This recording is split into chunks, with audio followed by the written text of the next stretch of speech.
Hello मेरे shining stars. तो आज हम कर रहे हैं सचित्र हिंदी व्याकरण कक्षा 5 बाय अमित पब्लिकेशन एडोराइज सीरीज। तो प्यारे बच्चों, आज हम करेंगे अध्याय 12 शब्द भंडार। बच्चों, अर्थ के अनुसार शब्दों को अलग अलग रूपों में बांटा जाता है, जैसे पर्यायवाची शब्द, विलोम शब्द, अनेकार्थी शब्द, समश्रुति भिन्नार्थक शब्द आदि। तो पहला है पर्यायवाची शब्द। किसी वस्तु, भाव आदि के लिए एक शब्द को काफी नहीं माना गया, उसके लिए कई कई शब्दों का प्रयोग किया गया। जैसे आंख शब्द को ही लीजिए, इसके लिए हम नेत्र, नयन, नैन, लोचन, चक्षु आदि कितने ही शब्दों का प्रयोग करते हैं। इस प्रकार लगभग समान अर्थ वाले शब्दों को पर्यायवाची या समानार्थी शब्द कहते हैं। तो अब हम पर्यायवाची शब्द करते हैं। जैसे बाग है, बाग, बगीचा, उद्यान, वाचिका, पेड़, वृक्ष, तरु, कुसुम, फूल, पुष्प, सुमन, विटप। संसार, दुनिया, विश्व, जगत, मनुष्य, मानव, मनुज, इंसान। सांप, भुजंग, सर्प, विषधर। अध्यापक, शिक्षक, गुरु, आचार्य। अंधेरा, अंधकार, तम, तिमिर। आग, अग्नि, अनल, पावक। धरती, भूमि, धरा, पृथ्वी। हवा, वायु, पवन, समीर। पानी, जल, नीर, सलिल। आकाश, नभ, अंबर, आसमान। रात, रात्रि, रजनी, निशा। दिन, दिवस, दिवावार। बादल, मेघ, घन, जलद। आगे है असुर, दानव, दैत्य, राक्षस। इच्छा, चाह, कामना, अभिलाषा। बेटा, पुत्र, तन्य, सुत। मित्र, दोस्त, सखा, सहचर। वर्षा, बरसात, बारिश, बरखा। विद्यार्थी, छात्र, शिष्य, शार्गिद। सुबह, प्रातः, भोर, सवेरा। समुद्र, सागर, रत्नाकर, सिंधु। सूरज, दिनकर, रवि, दिवाकर। चांद, चंद्रमा, चंद्र, शशि। कपड़ा, वस्त्र, पट, वसन। घर, गृह, आलय, निकेतन। जंगल, वन, कानन, विपिन। झंडा, ध्वज, पताका, ध्वजा। बिजली, दामिनी, विद्युत, चपला। नदी, सरिता, तरंगिनी, तटिनी। शाम, साय, संध्या, सांझ। पत्ता, पत्र, पल्लव, पर्ण। प्रयत्न, कोशिश, प्रयास, चेष्टा। हाथी, गज, कुंजर, हस्ती। पक्षी, खग, विहग, खेचर। पहाड़, पर्वत, अचल, नग। पाठशाला, विद्यालय, मदरसा, गुरुकुल। प्रसन्नता, खुशी, आनंद, हर्ष। तो प्यारे बच्चों, अब आपकी बारी। प्रश्न 1, उचित समानार्थी शब्द चुनकर खाली स्थान में लिखिए। नदी, हमारे पास कुछ शब्द हैं, इनको हमें यहाँ पर लिखना है। तो नदी का क्या बनेगा? नदी का सरिता, तरंगिनी। ऐसी जल है, जल का हम क्या लिख सकते हैं? नीर, सलिल। ऐसे सूर्य है, सूर्य का बनेगा दिवाकर और रवि, रवि, दिवाकर। ऐसे संसार है, संसार का क्या बनेगा? दुनिया, विश्व। तो प्यारे बच्चों, ऐसे ही आप बाकी के शब्द कर सकते हैं। प्रश्न 2, चित्र देखकर उनके नीचे दो दो पर्यायवाची शब्द लिखिए। जैसे झंडा है, इसका पर्यायवाची लिखना है। घर है, घर का पर्यायवाची क्या होगा? गृह, निकेतन।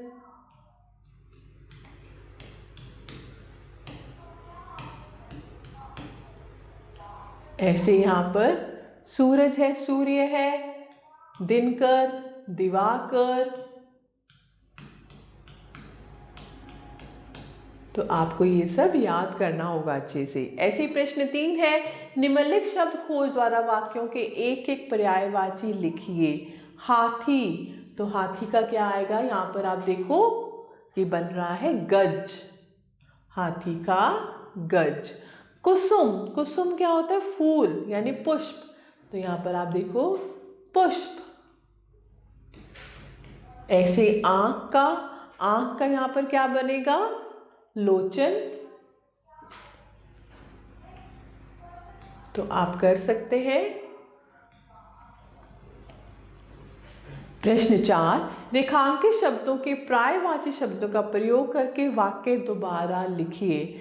हमें पृथ्वी पर वृक्ष लगाने चाहिए, हमें धरा पर पेड़ लगाने चाहिए। तो हम क्या लिखेंगे? पृथ्वी की जगह धरा, हमें धरा पर पेड़ लगाने चाहिए। ईश्वर ने मनुष्य को बुद्धिमान बनाया है, भगवान ने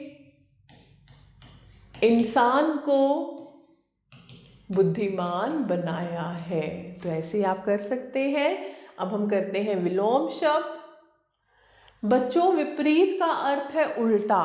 भाषा में कुछ शब्दों के जोड़े ऐसे होते हैं जिनके अर्थ परस्पर विपरीत होते हैं, जैसे मोटा, पतला। ऐसे शब्द विलोम शब्द कहलाते हैं। इस प्रकार जो शब्द एक दूसरे का विपरीत अर्थ प्रस्तुत करते हैं वे विपरीतार्थक या विलोम शब्द कहलाते हैं। तो प्यारे बच्चों, कुछ शब्द हैं और उनके विलोम शब्द दिए गए हैं, जैसे आदान प्रदान, अंधकार प्रकाश, स्वतंत्र परतंत्र, आदर निरादर, स्वस्थ अस्वस्थ, आरंभ अंत, पाप पुण्य, दानव मानव, सबल निर्बल, स्वर्ग नरक, बंधन मुक्ति, सुयश यानी अच्छा यश, अपयश, धनवान निर्धन, कृतज्ञ कृतधन, प्राचीन नवीन, स्वाधीन पराधीन, आशा निराशा, यश अपयश, सौभाग्य दुर्भाग्य, एकता अनेकता, उदय अस्त, अनुज अग्रज, अनुज यानी छोटा भाई, अग्रज यानी बड़ा भाई, प्रशंसा निंदा, उचित अनुचित, श्वेत श्याम, युद्ध शांति, प्रत्यक्ष अप्रत्यक्ष, प्रत्यक्ष यानी सामने, अप्रत्यक्ष जो सामने ना हो, वीर कायर, आय व्यय, गुण दोष, आस्तिक जो भगवान को मानने वाला और नास्तिक जो भगवान को ना मानता हो,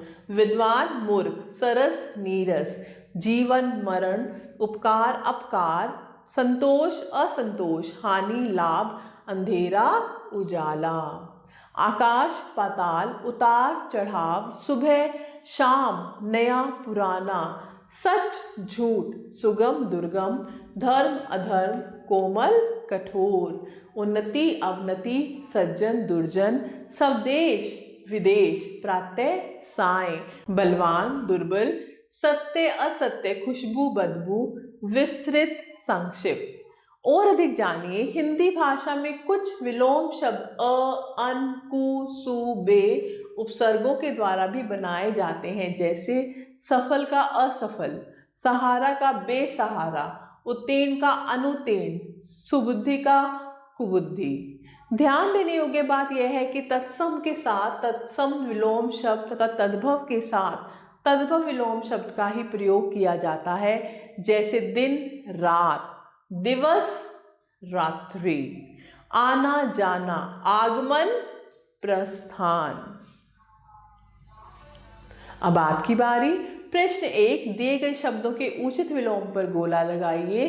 पहला है गुण, तो गुण का क्या होगा? अवगुण, गुणवान या गुणी। तो विलोम क्या है? अवगुण। सुर, सुर का क्या होगा? देवता, असुर या मित्र, तो सुर का असुर। साक्षर का, साक्षर जो पढ़ा लिखा हो, निरक्षर। निंदा, निंदा का क्या होगा? निंदा होता है बुराई यानी अच्छाई, स्तुति। मौखिक यानी जो बोलने वाला हो, मौखिक का लिखित। प्रश्न 2, विलोम शब्दों का उचित मिलान कीजिए। आदान प्रदान, स्वाधीन पराधीन, स्वदेश विदेश, निंदा स्तुति, सज्जन दुर्जन, पाप पुण्य।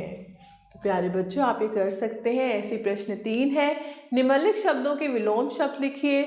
मूर्ख का ज्ञानी, आरंभ अंत, दुर्भाग्य सौभाग्य, जैसे आरंभ का अंत है, दुर्भाग्य का सौभाग्य, ऐसे निरादर का आदर,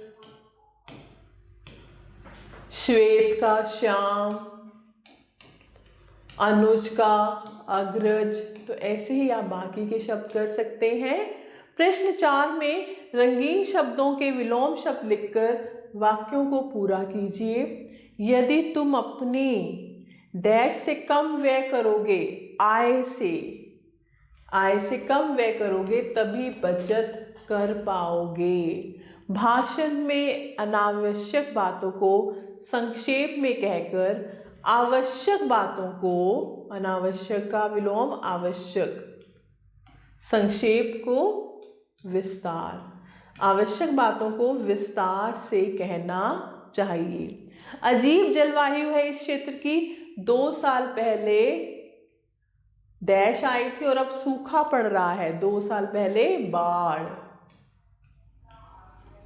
बेटा, परीक्षा में सरल प्रश्न पहले हल करना, कठिन बाद में।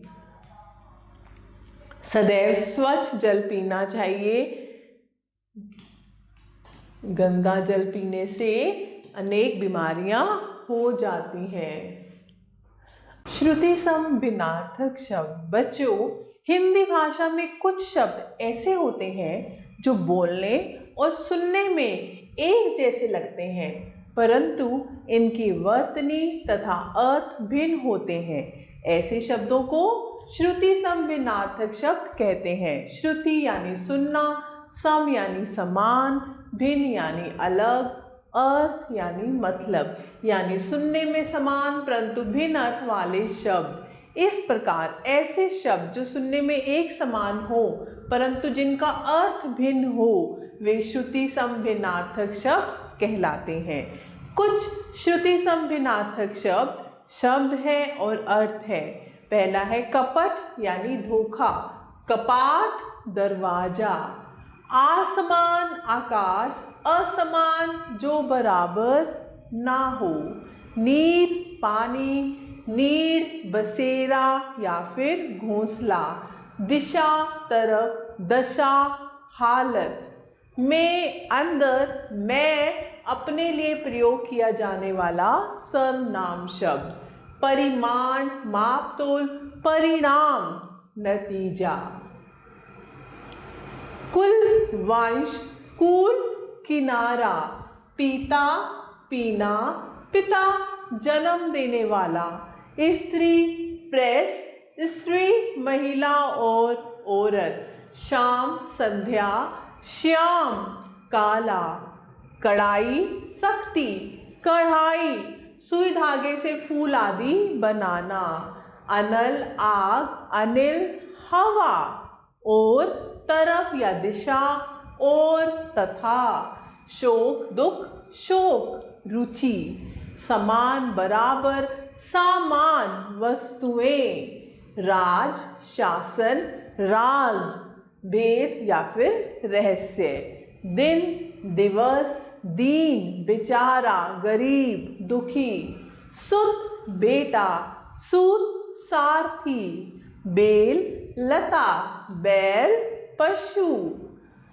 ग्रह नक्षत्र, गृह घर, कोश खजाना और कोश शब्द संग्रह। तो प्यारे बच्चों, ये सब आपने याद करने हैं। अब आपकी बारी। प्रश्न 1, चित्र देखिए तथा सही निशान लगाइए। ये हमारे पास क्या दे रखा है? ये है घर। तो ग्रह है या गृह है? गृह। तो आप इस पर निशान लगाएंगे, गृह। ये है एक जानवर पशु, बैल। बेल है या बैल? तो ये सही है। ये है दरवाजा। कपट है या कपाट? कपाट को हम दरवाजा कहते हैं। और ये है हमारे पास क्या? कोश या कोश? तो कोश यानी खजाना। अब प्रश्न 2, नीचे दिए गए शब्दों से इस प्रकार वाक्य बनाइए कि अर्थ स्पष्ट हो जाए। कुल और कुल। कुल यानी वंश, राम इस कुल का दीपक है। कूल यानी किनारा, नदी के कूल पर कपड़े रखे हैं। श्याम, श्याम, श्याम यानी काला, और ये हम भगवान कृष्ण के लिए भी यूज करते हैं। तो श्याम, श्याम जी की मुरली सबको बहुत भाती है। शाम, आज शाम को मुझे बाजार जाना है। ऐसे ही आप ये कर सकते हैं। तो प्यारे बच्चों, अब हम आगे करते हैं अनेकार्थी शब्द। अनेकार्थी शब्द बच्चों, हिंदी भाषा में कुछ ऐसे शब्द होते हैं जिनके एक से अधिक अर्थ होते हैं। जैसे पत्र को चिट्ठी भी कहते हैं और पत्ता भी कहते हैं। ऐसे शब्दों को अनेकार्थी शब्द कहा जाता है। इस प्रकार जिन शब्दों के एक से अधिक अर्थ होते हैं वे अनेकार्थी शब्द कहलाते हैं। अंबर, आकाश, कपड़ा, कपास। कर, हाथ, टैक्स, किरण। नायक, नेता या मार्गदर्शक, नाटक का मुख्य पात्र। भाग यानी दौड़, हिस्सा, बांटना। तीर यानी बाण, किनारा, पास। कुल यानी सब, वंश, गोत्र। विधि, रीति, भाग्य, ब्रह्मा। हरि, विष्णु, शिव, वानर, शेर। हल, समाधान, खेत जोतने का यंत्र। गुण, खूबी, स्वभाव, कौशल, रस्सी। अधर, नीचे का होंठ, धरती और आसमान के बीच। मत, राय, वोट, नहीं। दंड, डंडा, जुर्माना, एक प्रकार की कसरत। वर यानी दुल्हा, श्रेष्ठ, वरदान। अंक, गोद, गिनती, नाटक का कोई भाग। गति, चाल, दशा, मोक्ष। कोश, खजाना, फूल के अंदर का भाग। घन, बादल, घना, हथौड़ा। अब आपकी बारी प्यारे बच्चों। प्रश्न 1, शब्दों के गलत अर्थ को काटिए। अंक, गोद भी है, संख्या। शेर नहीं, शेर को हम अंक नहीं कहते। और नाटक का कोई भाग, इसको भी हम अंक कहते हैं। विधि, गोद, ब्रह्मा, भाग्य, रीति। तो इसमें से कौन सा गलत है? गोद। तीर का किनारा भी होता है, पास भी है, उपाय नहीं है। बाण भी होता है। वर का पति, वंश, दुल्हा, वरदान। तो वंश नहीं होता वर का। ऐसे ही दंड का जुर्माना, ठीक है। गोत्र, डंडा, एक प्रकार की कसरत। गोत्र नहीं होता दंड। तो ऐसे ही आप कई शब्द कर सकते हैं। प्रश्न 2, नीचे दिए गए शब्दों के दो अर्थ लिखिए। अंक, अंक आप लिख सकते हैं। गोद और एक संख्या।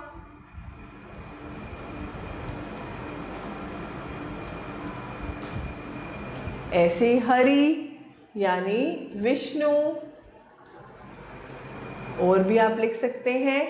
ऐसे अधर, नीचे का होंठ, कोश, आप इस शब्द कर सकते हैं। प्रश्न 3, नीचे दिए गए शब्दों से ऐसे वाक्य बनाइए कि उनके अर्थ अलग अलग स्पष्ट हो जाएं। हल और हल। हल होता है खेत जोतने का एक यंत्र, और एक हल होता है किसी समस्या का समाधान।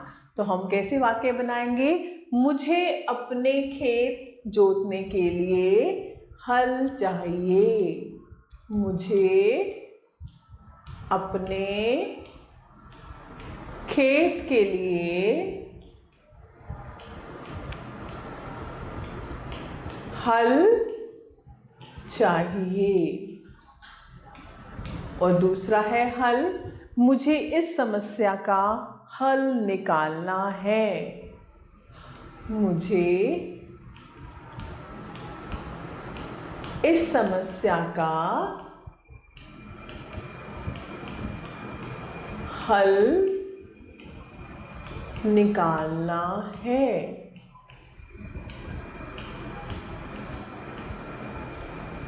ऐसे ही भाग, भाग, भाग यानी दौड़ भी है। भाग एक हिस्सा भी होता है किसी चीज का, तो आप कर सकते हैं। तीर यानी बाण और तीर और किनारा, मुझे आज एक तीर की आवश्यकता है। तीर और तीर, एक तीर होता है बाण, राम जी ने रावण को तीर से मारा, और एक तीर होता है किनारा, मैंने तीर पर अपने कपड़े रख दिए। तो ऐसे ही आप कई शब्द ले सकते हैं और उनके वाक्य बना सकते हैं। अब हम करते हैं अनेक शब्दों के लिए एक शब्द।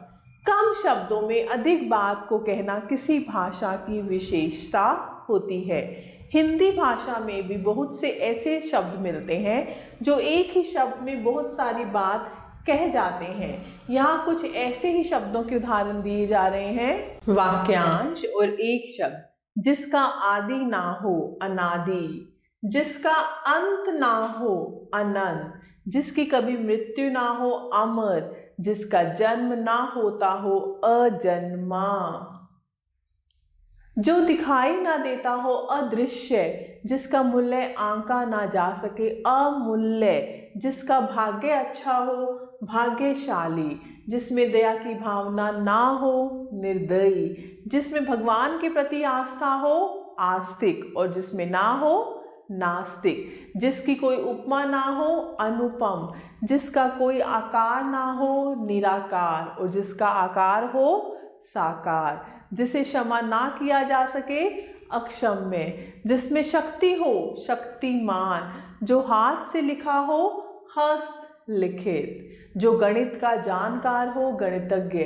जिसके आर पार देखा ना जा सके अपारदर्शी, जिस पर विश्वास ना किया जा सके अविश्वसनीय, जो बिना वेतन के काम करे अवैतनिक, जो किसी का पक्ष ना ले निष्पक्ष, जो दूसरों से ईर्ष्या रखता हो ईर्ष्यालु, जो कार्य छोड़ा जा सके वैकल्पिक, जो देखने में प्रिय लगता है प्रियदर्शी। तो अब आपकी बारी प्यारे बच्चों। प्रश्न 1, निम्नलिखित वाक्यांशों का उचित शब्दों के साथ मिलान कीजिए। मीठा बोलने वाला, मीठा बोलने वाला, मृदुभाषी, सब कुछ जानने वाला सर्वज्ञ, महीने में एक बार होने वाला मासिक, चिकित्सा करने वाला चिकित्सक।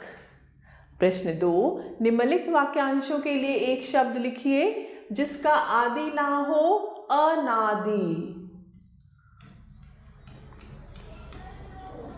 ऐसे ही आप कर सकते हैं, जिसका अंत ना हो अनंत। प्रश्न 3, वाक्यों में रंगीन छिपे शब्दों के लिए एक शब्द लिखकर वाक्य दोबारा लिखिए। प्रणव काम से जी चुराता है, प्रणव काम चोर है। तो आप लिख सकते हैं, प्रणव काम चोर है। राधा बहुत कड़वी बोलती है, यानी राधा बहुत कर्कश है। ईश्वर का कोई आकार नहीं होता, ईश्वर निराकार है। ईश्वर निराकार है। तो प्यारे बच्चों, ऐसे ही आप कई वाक्य कर सकते हैं। मैं आशा करती हूँ आपको अध्याय अच्छे से समझ आया होगा। आप सभी बच्चों का तहे दिल से धन्यवाद। हमेशा खुश रहें और स्वस्थ रहें।